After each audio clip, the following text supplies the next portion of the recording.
On చేసావా? సమస్త మహిమ దేవునికే కలుగును గాక. హల్లెలూయా. గడిచిన విశ్రాంతి దినం అబ్రహాం గురించి మనం జ్ఞాపకం చేసుకుంటూ, అబ్రహాం గారు విగ్రహాలను పూజిస్తూ విగ్రహాలను ఆరాధిస్తూ ఉన్న సమయంలో దేవుడు స్వరం విన్నాక నిజదేవుని స్వరం అని నమ్మి అతడు విగ్రహాలను విడిచిపెట్టి పాలుతెనులు ప్రవహించే కనాను దేశము వైపు అతను వెళ్ళినట్లుగా మనం చూస్తూ ఉన్నాం. మరి అబ్రహాము తన ఇంటిలోనున్న విగ్రహాలను విడిచాడని, అలాగే ప్రభువైన యేసుక్రీస్తు వారు మానవుని అంతరంగంలో ఉన్న విగ్రహాల గురించి మనం నేర్చుకున్నాం. పరిశుద్ధాత్మ దేవుడు మానవుని శరీరంలో ఉన్న శరీరానుసారమైన విగ్రహాల గురించి కూడా మనం విన్నాం. అయితే ఈ రోజున అబ్రహాం గారు చేసినటువంటి పనుల్లో మరొక పనిని ఈరోజు మనం నేర్చుకుందాం. ఈ రోజున మనం నేర్చుకోబోయే అబ్రహాం గారు చేసినటువంటి పనుల్లో రెండవ పని ఏమిటంటే, ఒకటి ఆయన విడిచిపెట్టాడు, రెండోది ఆయన కట్టాడు. ఏంటి రెండోది? ఆయన కట్టాడు. దేవునికి స్తోత్రం చెప్పండి. హల్లెలూయా. ఒకటి ఆయన విడిచిపెట్టాడు, దేశాన్ని విడిచాడు, తండ్రి ఇంటిని విడిచాడు, బంధువులను విడిచాడు, విగ్రహాలను విడిచాడు. ఇప్పుడు రెండవదిగా ఆయన చేసిన పని ఏమిటి అంటే కట్టాడు. ఏమి కట్టాడు అని అంటే, ప్రియమైన దేవుని బిడ్డలారా, బలిపీఠములను కట్టాడు. ఏం కట్టాడు? బలిపీఠములను కట్టాడు. బైబిల్ గ్రంథంలో మొట్టమొదటిసారిగా బలిపీఠము కట్టినటువంటి వ్యక్తిని ఎవరు అని అంటే నోవాహును జ్ఞాపకం చేసుకోవచ్చు. నోవాహు గారు మరి జలప్రళయము తర్వాత ఆయన ఓడ అరారోతు పర్వతం మీదకి వెళ్ళి ఆగినప్పుడు దేవుడు నన్ను రక్షించాడు, నా కుటుంబాన్ని రక్షించాడని కృతజ్ఞతగా బలిపీఠం కట్టి దేవునికి బలి అర్పిస్తాడు. నోవాహు కాలం తర్వాత అబ్రహాం కాలం వచ్చిన తర్వాత అనేకమైన బలిపీఠములు అబ్రహాం కట్టాడు. ప్రియమైన దేవుని బిడ్డలారా, మరి మనం గమనించినట్లయితే బలిపీఠము కట్టి ఆ బలిపీఠము దగ్గర పశువును, ప్రియమైన దేవుని బిడ్డలారా, మేకనైనా గొర్రెనైనా ఆ బలిపీఠం మీద పడుకోబెట్టి అక్కడ దాని రక్తాన్ని ప్రోక్షించి బలులు అర్పిస్తారు. బలులు కొన్ని రకాల బలులు ఉన్నాయి. ఒకటి దహన బలి, ఒకటి పాప పరిహారార్థ బలి, ఒకటి నైవేద్య బలి, ఒకటి సమాధాన బలి. ప్రియమైన దేవుని బిడ్డలారా, రకరకాల బలులు ఉన్నాయి. అయితే బైబిల్ గ్రంథంలో మొట్టమొదటిసారిగా బలియాగం అనేది ఎక్కడ జరిగింది? ఏదోను తోటలో జరిగినది. దేవుడైన యెహోవా ఆయనే ఒక గొర్రె పిల్లను అక్కడ వధించి రక్తాన్ని బలిపీఠం దగ్గర ప్రోక్షించి అక్కడ గొర్రెపిల్ల చర్మపు వస్త్రంగా చేసి ఆదాముకు అవ్వకు ఆయన తొడిగినట్లుగా ఏదోన తోటలో నుండి ఆయన బయటకు పంపించినట్లుగా మనం చూసాం. అయితే బలిపీఠము ఎందుకు బలిపీఠం అనేది కట్టాలి? బలిపీఠము కట్టిన చోట ఏమి జరుగుతుందంటే వధ జరిగిద్ది. వధ అనగా బలి. ఒక గొర్రె పిల్లను అక్కడ బలి ఇచ్చి ఆ రక్తాన్ని బలిపీఠము చుట్టూ ప్రోక్షించి ఆ గొర్రె పిల్లనైనా మేకనైనా అక్కడ వాళ్ళు బలిపీఠం మీద పడుకోబెట్టి దాన్ని వధించి దానిని ఒక హోమముగా చేస్తారు. ఆ హోమము ఎవరికి మరి అది నైవేద్యముగా మారుతుంది అంటే దేవునికి నైవేద్యముగా మారుతుంది. బలిపీఠము దగ్గర బలియాగము జరిగిన చోట, బలిపీఠము దగ్గర హోమము జరిగిన చోట అక్కడికి దేవుడే నేరుగా ఆ బలిపీఠము దగ్గరకు దిగివచ్చి అక్కడ ఉన్నటువంటి ప్రజలతో మాట్లాడి వారిని దర్శించి దేవుడు వారిని దీవిస్తాడు. దయచేసి గమనించండి, వాక్యమే వినాలి. చక్కటి వాక్యం ఈ రోజున మీరు చక్కగా వినగలిగితే, మౌనముగా వినగలిగితే మీకు అర్థమవుతుంది. దేవుడైన యెహోవా మరి అబ్రహాముతో మాట్లాడిన కాలంలో, దర్శించిన కాలంలో అబ్రహాము గారు కొన్ని బలిపీఠములు కట్టాడు. అయితే నా ప్రియ దేవుని బిడ్డలారా, బలిపీఠమును ఎందుకు కడతారు అని అంటే, బలిపీఠము కట్టిన చోటకి ఎవరు దిగి రావాలని? దేవుడు దిగి రావాలని, దేవుడు దర్శించాలని, దేవుడు ప్రత్యక్షం అవ్వాలని, దేవుడు మాట్లాడాలని, దేవుడు ఆశీర్వదించాలని, ఆ హోమమును ఆయన స్వీకరించాలని, ఆ యాగమును ఆయన తీసుకోవాలని, ఆయన భుజించాలని, ఆయన నైవేద్యాన్ని స్వీకరించాలని ప్రియమైన దేవుని బిడ్డలారా, పూర్వీకులు ఆ దినాల్లో బలిపీఠమును కట్టి బలులర్పించి దేవుణ్ణి ఆరాధించేవారు. దేవునిని సేవించేవారు, దేవునిని స్తుతించారు. అయితే నా పరి దేవుని బిడ్డలారా, ఈ రోజున నేను 3 రకాల బలిపీఠముల గురించి నేను మీతో మాట్లాడుతాను. యమన పిల్లలు, మీరు ఈసారి వచ్చేటప్పుడు మీ చేతుల్లో బైబిల్తో పాటు పెన్ను పుస్తకం కూడా తెచ్చుకున్నారనుకో, రాసుకుంటారు. అవి రాసుకొని ఇంటి దగ్గరికి వెళ్ళినప్పుడు వాటిని స్టడీ చేశారనుకో, ఇంకా ఆస్త మీకు వాక్యం లోతుగా అర్థమవుతుంది. దేవునికే మహిమ కలుగును గాక. హల్లెలూయా, హల్లెలూయా. అలనాడు భక్తులు బలిపీఠము కట్టిన చోటికి ఎవరు దిగి వచ్చేవారు? దేవుడు దిగి వచ్చి వారికి ప్రత్యక్షమై వారితో మాట్లాడి వారిని దీవించి వెళ్ళేవాడు. ఈ రోజున, ఈ మధ్యాహ్న కాల సమయమున, ఈ విశ్రాంతి దినాన మన ఆరాధిస్తున్నటువంటి మన దేవుడు కూడా మన మధ్యకు దిగువచ్చునుగాక, మనల్ని ఆశీర్వదించునుగాక, మన కన్నీటి బాష్ప బిందువులు తుడిచివేసి మనకు ఆనంద వస్త్రాన్ని ధరింపచేయునుగాక, కృంగిన వారిని దేవుడు లేవనెత్తునుగాక, పడిపోయిన బ్రతుకులను తిరిగి దేవుడు కట్టునుగాక, గుండె చెదిరిన వారిని దేవుడు బాగు చేయునుగాక. ఈరోజు దేవుని సన్నిధికి వచ్చిన మనందరము ఆశీర్వాదమును వెంట పెట్టుకొని వెళ్ళుదుముగాక. హల్లెలూయా, హల్లెలూయా, హల్లెలూయా. ఇప్పుడు వినండి. అయితే బలిపీఠమును దేవుడు ఎలా కట్టమన్నాడు? బలిపీఠమును కట్టారు. అయితే దేవుడు బలిపీఠమును ఎలా కట్టమన్నాడు? చూడండి, నిర్గమాకాండము 20వ అధ్యాయము 25వ వచనం. నిర్గమాకాండము 20వ అధ్యాయము 25వ వచనం, పేజ్ నంబర్ 62. నీవు నాకు రాళ్లతో బలిపీఠమును చేయునప్పుడు మలిచిన రాళ్లతో దాన్ని కట్టకూడదు. ఆపండి. నీవు నాకు రాళ్లతో బలిపీఠము కట్టాలి. అయితే రాళ్లతో బలిపీఠమును కట్టేటప్పుడు ఆ రాళ్లను మలచిన రాళ్లతో కట్టమన్నాడా? బలిపీఠం మలచని రాళ్లతో కట్టమన్నాడా? మలచని రాళ్లతో కట్టమన్నాడు. బాగా ఇక్కడ వినండి. ఎందుకు మలచిన రాళ్లతో కట్టమని అనొచ్చుగా దేవుడు? ఇక్కడ ప్రత్యేకంగా మలచని రాళ్లతో బలిపీఠం కట్టండి అని ఎందుకు అంటున్నాడు అని అంటే, రాయి అనేది దేవుని సృష్టి. రాయి అనేది దేవుని సృష్టి. మనం చేసామా రాళ్ళని? మనం చేయలే. అయితే ఇటుకలను మనం చేసాం. ఇటుకలు మానవుల చేత మలచబడిన రాళ్ళు.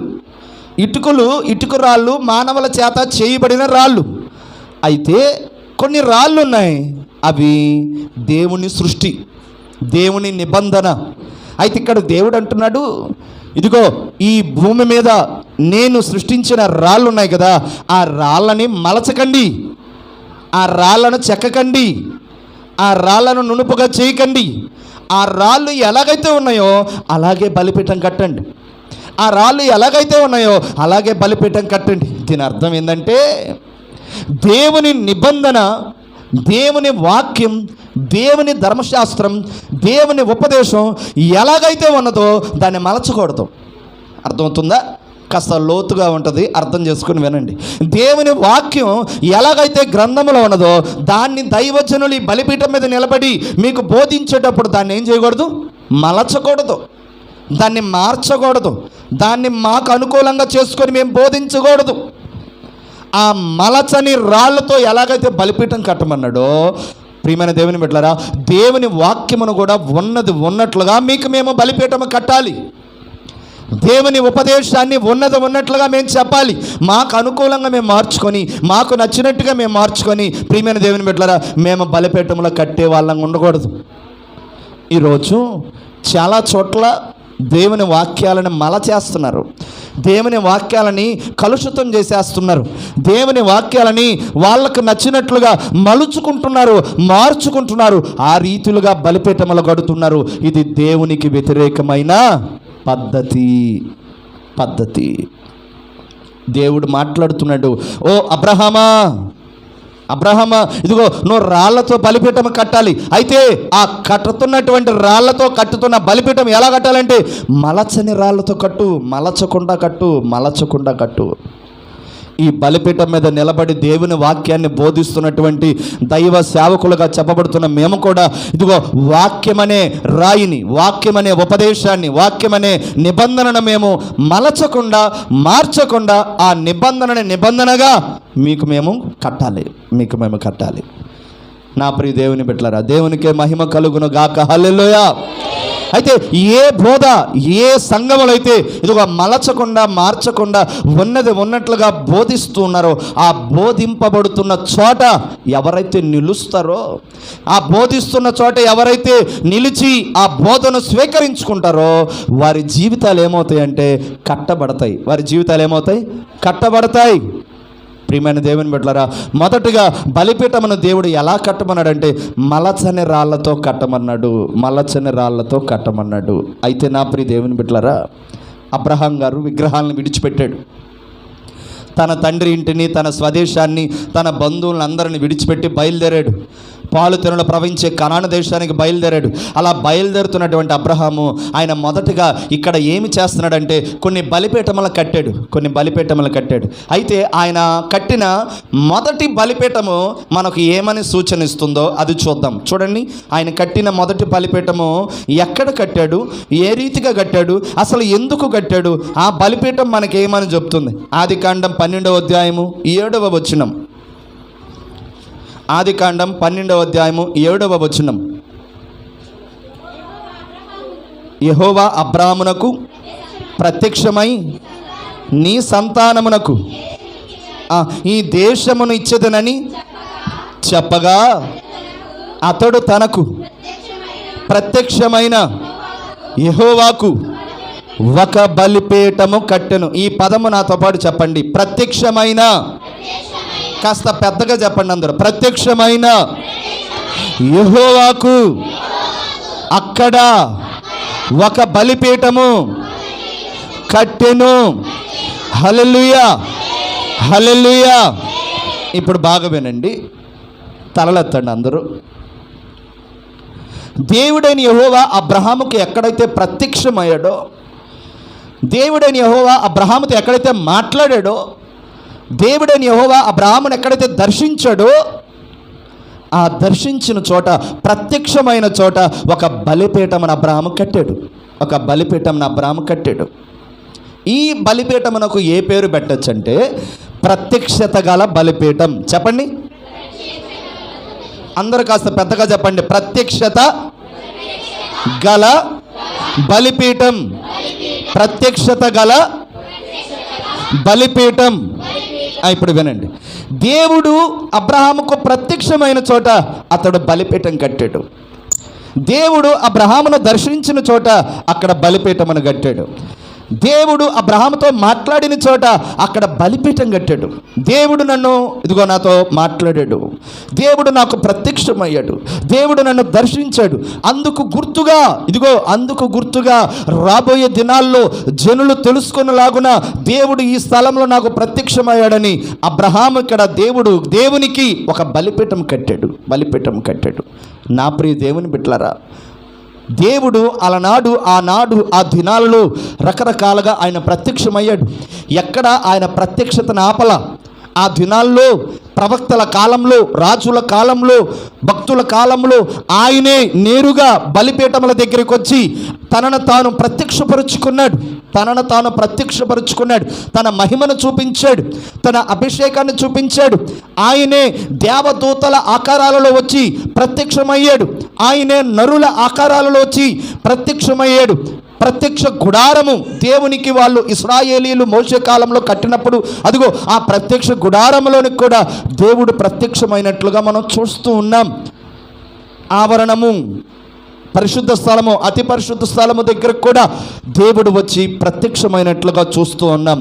నేటికి కూడా ప్రభువైన యేసుక్రీస్తు వారి కాలంలో ఆయనే మానవధారిగా, శరీరధారిగా ప్రత్యక్షమయ్యాడు. ఆయన ఎక్కడ ఎప్పుడు కూడా ఆయన ప్రత్యక్షత ఆపల. అయితే ఒక్కచోటే 400 సంవత్సరాలు మాత్రము సైలెంట్ పీరియడ్ అయిపోయింది. అక్కడ ఎప్పుడు కూడా ప్రత్యక్షత జరగల, దేవుడు మాట్లాడలా, దేవుడు దర్శనాలు రాలా, దేవుడే మౌనం అయిపోయాడు. ఏ కాలంలో, ఏ ప్లేస్లో అంటే మలాకీకి మత్తయికి మధ్య ఒక వైట్ పేజ్ ఖాళీగా ఉంటుంది చూడండి బైబిల్ గ్రంథంలో. మలాకీకి మత్తయికి మధ్య ఒక పేజ్ అక్కడ ఖాళీగా ఉంటుంది. అంటే పాత నిబంధన ముగింపు పేజీ, కొత్త నిబంధన ప్రారంభం పేజీలో చూస్తే అక్కడ ఒక పేజీ ఖాళీగా ఉంటుంది వైట్గా. అక్కడ ఏమి మాటలు ఉండవు, అక్కడ ఏమి వచనాలు ఉండవు, అక్కడ ఏమి అధ్యాయాలు ఉండవు. మీకు చూస్తే అర్థమవుతుంది. అయితే దాని అర్థం ఏంటంటే మలాకీ పుస్తకము ఎండింగ్ నుండి మత్తయి సువార్త ప్రారంభ కాలం వచ్చేసరికల్లా 400 సంవత్సరాలు మౌన కాలం. అక్కడ దేవుడు ప్రత్యక్షం అవ్వాల, అక్కడ దేవుడు ప్రవక్తలతో మాట్లాడాల, అక్కడ దేవుడు దర్శించాల. అయితే ఆ ఒక్క చోట తప్ప దేవుడు ఎక్కడ కూడా ఆయన ప్రత్యక్షతను ఆపుకోవాలా. ఆ ఒక్క చోట తప్ప దేవుడు ఎక్కడ కూడా ఆయన దర్శనం ఆపాల. అయితే నా ప్రియ దేవుని బిడ్డలారా, ఏలీ గారి కాలంలో మనం చూస్తే బాగా వినండి. షీలోహు ప్రార్థనా మందిరం, సమూయేలు గారు చిన్న పిల్లవాడు. మరి ఏలీ గారి కాలంలో చూస్తే దేవుడు అక్కడ కూడా ఆయన ప్రత్యక్షత ఆపలేదు. కానీ ప్రియమైన దేవుని బిడ్డలారా, అయితే ఏలీ గారి కాలంలో జనులు ఎలా ఉన్నారంటే దేవుని ప్రత్యక్షతను చూసే నేత్రాలు వాళ్ళకి లేవు, దేవుని దర్శనాలు చూసే నేత్రాలు వాళ్ళకి లేవు, దేవుని మాటలు వినే చెవులు ఆ జనానికి లేవు. అయితే బాలుడైన సమూయేలు బలిపీఠం దగ్గర పడుకొని ఆ పని చేస్తున్నప్పుడు, ప్రార్థిస్తున్నప్పుడు దేవుడిని యెహోవా స్వరము బాలుడైన సమూయేలు విన్నాడు. 3 సార్లు సమూయేలు సమూయేలు సమూయేలు అని పిలిచినప్పుడు ఆ స్వరము సమూయేలు విన్నాడు. అదే స్వరము మరి ఏలీ గారు ప్రవక్త, గొప్ప దైవజనుడు, సేవకుడు, ఆయన వినలా. ఆయన వినపడలేదా? బాగా చెప్పండి. ఏలీ గారికి వినపడకుండా దేవుడని యెహోవా నెమ్మదిగా సమూయేలు సమూయేలు అని పిలిచాడా? సమూయేలుకు వినబడిన దైవస్వరం ఏలీ గారికి ఎందుకు వినపడలేదు అంటే, బాగా వినండి, సమూయేలు గారు విన్నాడు, బాలుడైన సమూయేలు విన్నాడు దైవస్వరం, ఏలీ వినలేని స్థితిలో ఉన్నాడు. ఏలీ దేవునికి దూరంగా ఉన్నాడు. ఏలీ సేవకుడే, ఏలీ దైవజనుడే, ఏలీ ఒక యాజకుడే, కానీ దేవుని స్వరం వినలేని స్థితిలో ఉన్నాడు, దైవ దర్శనం చూడలేని స్థితిలో ఉన్నాడు, దేవుని ప్రత్యక్షతను కనుగొనలేని స్థితిలో ఉన్నాడు. వాళ్ళు దేవునికి దూరంగా ఉన్నారు.